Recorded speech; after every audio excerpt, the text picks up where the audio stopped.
Thank you. It's a delight to be here. And this is an extremely exciting moment because we've known for some time that technology can really help enhance education, learning at all levels, make it more productive, more fun. But it's been very hard to find a way to get it to go to scale. And the tools that are built into NTER really have the potential to be a game changer on that front. It really does make it conceivable that you could see rapid and continuous improvement in this, and that it could be accessible to the learning community widely. And I certainly want to thank SRI for their contribution in this. As he's pointed out, the SRI has been at the cutting edge of innovations in IT for some time, going all the way back to the dawn of the internet. And I remember Vint Cerf, who actually got the award for inventing the internet, talking about driving around Palo Alto in a van. Doubtless it was an SRI van, and this van they were trying to test the mobile internet, so this van had antennas, and a cop stopped them. And Vint gets out of the back of its truck, the panel doors open, and the cop looks in there, flashing lights and computers and wires, and Vint says, "Don't worry, officer, I'm with the government." And the cop says, "Which government?" But then as now, SRI has really been a great partner with the government to drive fundamental innovations. It started off for federal purpose, but then went out widely into wide public use in areas where no one could have expected it. Now, we got into this in the Department of Energy through the weatherization program, and the weatherization program faced an enormous burden of trying to train a lot of people very quickly in how to fix up houses. They were doing what agencies usually do, which is to spread their money around on lots of different training projects. We were concerned that we were really reinventing the instructional systems over and over again. There were good systems, good people, but there was a small amount of resources available for something called national programs. So you said, is it possible that we could actually develop a set of tools with this national program that could enhance what everybody was doing? So we set off to do this, and the first thing you need to do is find somebody that's got the vision to understand what a national program would actually look like, what set of tools you need, and who could go off and find, who knew what to do and where, what kind of resources were out there, what developers were available. And that was Michelle Fox. You're going to hear from her later. And she really did have the vision to bring this together, and of course to find a superb team, of which of course SRI is the absolute key member. But in addition to Michelle, the Department of Energy had a number of people who really worked with her. Alex Cohen, who's back there, John Bullock, Andrea Mayers, Norm Ayers. These are people who helped get the system actually functioning within the complexity of federal systems. But the tool worked. You're going to have I think we'll be very impressed by what you see here. The reason that this is so exciting to us is that this really goes at the core of a huge national challenge we're facing.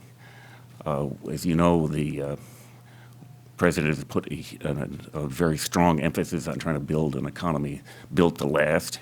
And the unique comparative advantage of America is always been innovation. We know that if we're going to succeed in a tough world market, we're going to have to basically be faster and smarter in bringing new products into the market. Apple and Siri is, of course, a prime example of that. But if we're going to make this actually happen and drive our economy, we're going to have a workforce that's capable of prospering in this environment. And that means having a very sophisticated set of skills, because these new products and services are going to require being embedded in very complex systems of development, installation, maintenance. And that's true in virtually every part of the economy. It's certainly true in manufacturing, healthcare, agriculture, clean energy. The good news is that jobs are being created in this field. The challenge we're facing is that we're running into a real potential shortage of people with the appropriate skills.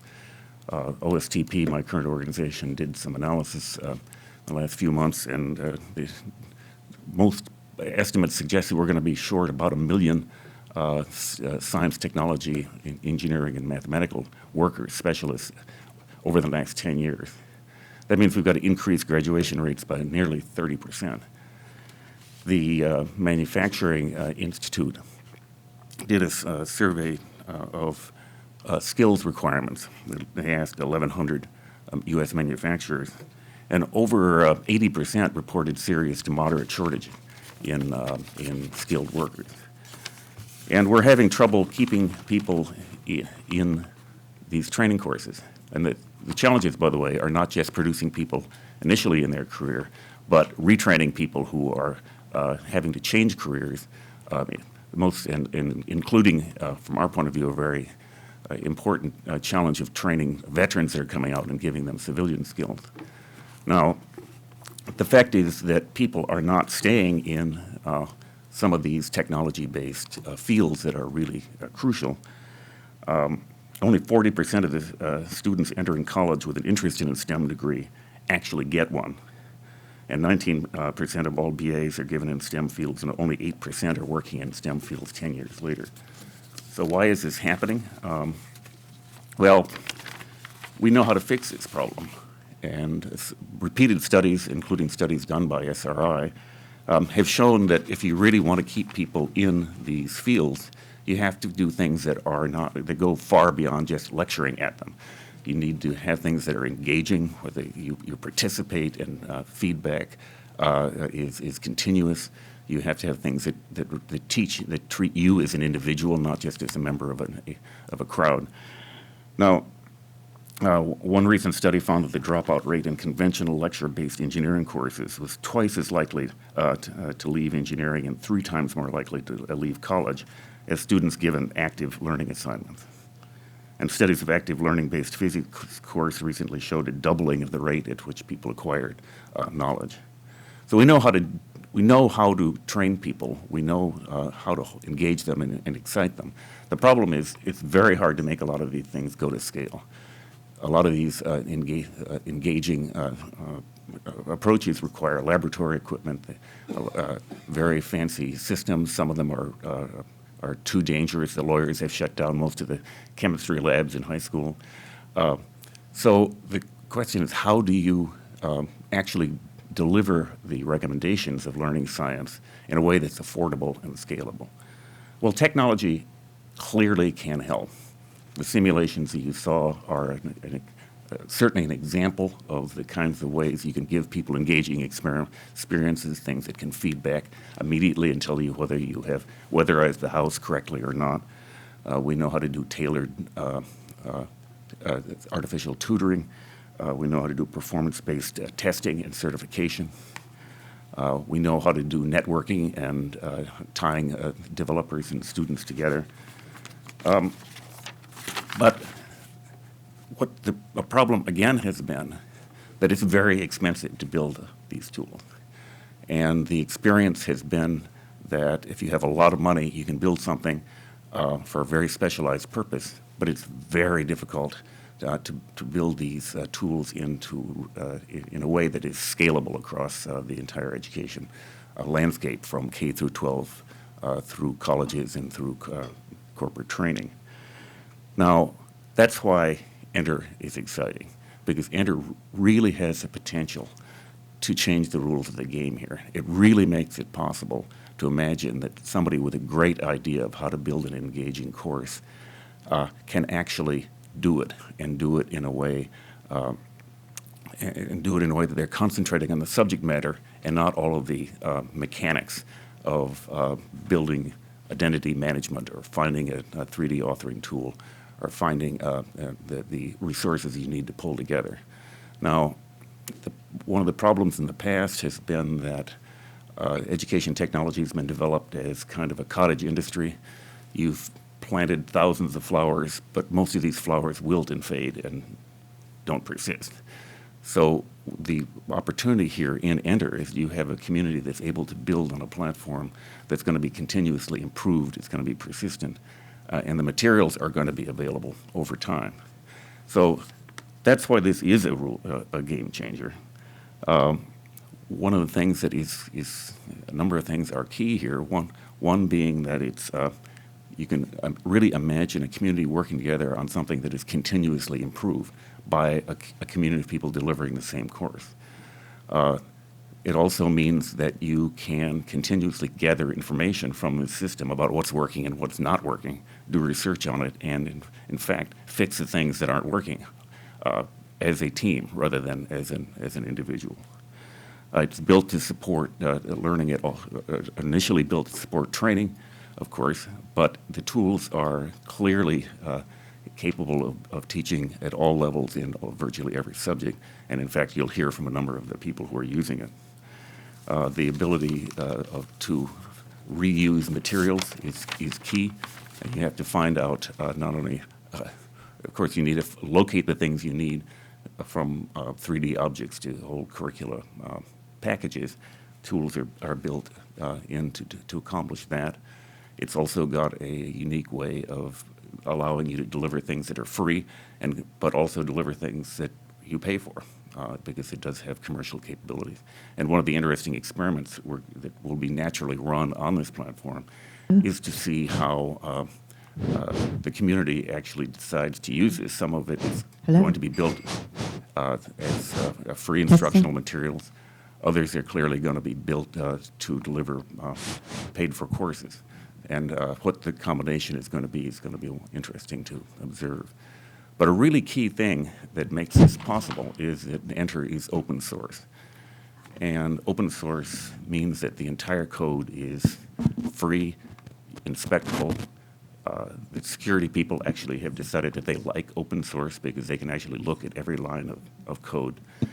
But open source is a strange phenomenon. It is really not, open source code is still at the core of a lot of our information services worldwide.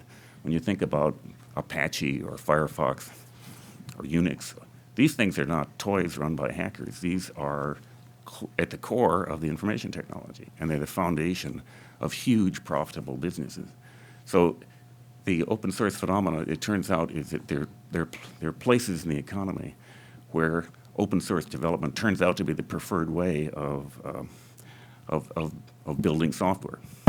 And it has the interesting ability to motivate people to build and expand on this common platform and then find ways of building commercial services on top of it.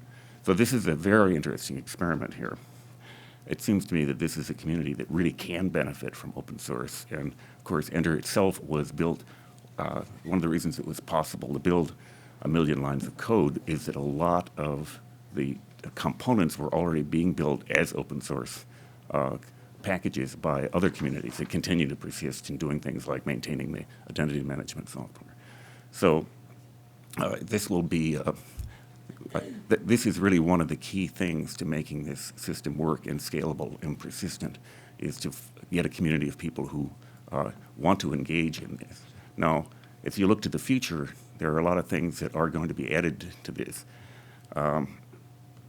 The virtue of an open source platform is that people get ideas for things that they that they think are needed. They can add them. You will see that the Department of Energy has an interest in adding a number of specific features, such as expanding it around mobile applications, location-based, contextual-based, and social-based learning opportunities. These are the things that DOE will contribute. But a lot of other agencies have interest in expanding it themselves. And other agencies are going to be using it both for their own internal purposes, but also to support their external projects. The Department of Labor Employment and Training Administration, for example, has been encouraging its community college providers to use this so that they can collaborate and share things. The National Association of Manufacturers, some of these people you're going to be hearing from later today, but NAM has been moving things into this platform so that their very fine manufacturing training technologies can be more widely available. The Department of Education is working to advance the accessibility of the open educational resources so we can expand the accessibility of these tools. We're working with DOE and DOD are working on a number of technologies, including the virtual world framework that will enhance the 3D capabilities of NTER. And there are a variety of colleges, universities, and companies who have recently become interested in this tool, even though it's very new and just recently released in its final form. So the exciting thing about an open source community like this is that you really don't know where it's going to go, but it will be expanded in places where people find that new capabilities are needed. This is a great way that they can build a component and add on to a tool which improves the entire spectrum of tools available to the community. And I think that this really does start to go at the core problem of how we can actually go to scale with educational technology, how we can put it on a pathway to continuous improvement. So some of these brilliant ideas are not going to work, but this provides a way that we can, the community can learn from each other, work with each other, and really make rapid progress. Start moving at internet speed here in moving to new breakthroughs in educational technology and the way we learn. So I want to certainly thank Michelle Roper, her team at the Department of Energy, thank SRI and the other people who have collaborated, certainly SRI for making this possible, and other people who've collaborated. I think this really is a game changer, and it's a great moment, so I'm very happy to be invited to participate. Thank you.